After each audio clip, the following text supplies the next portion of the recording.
Un autre verset qu'ils aiment donner, n'abandonnez pas vos assemblées. C'est écrit dans la Bible, c'est vrai.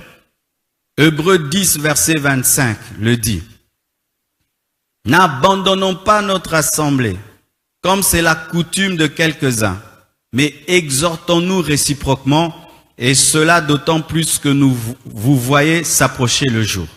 Mais de quelle assemblée Paul parle? D'une bonne assemblée. Amen. D'une bonne assemblée. Un verset complémentaire. 2 Corinthiens 6, verset 16 jusqu'au verset 18. Toujours sur n'abandonnez pas vos assemblées. La Bible dit ceci. 2 Corinthiens 6, 16 à 18. Quel rapport y a-t-il entre le temple de Dieu et les idoles? Aucun rapport. Car nous sommes le temple du Dieu vivant. Comme Dieu l'a dit, j'habiterai et je marcherai au milieu d'eux. Je serai leur Dieu et ils seront mon peuple. C'est pourquoi sortez du milieu d'eux et séparez-vous, dit le Seigneur. Ne touchez pas ce qui est impur et je vous accueillerai. Je serai pour vous un père et vous serez pour moi des fils et des filles, dit le Seigneur Tout-Puissant.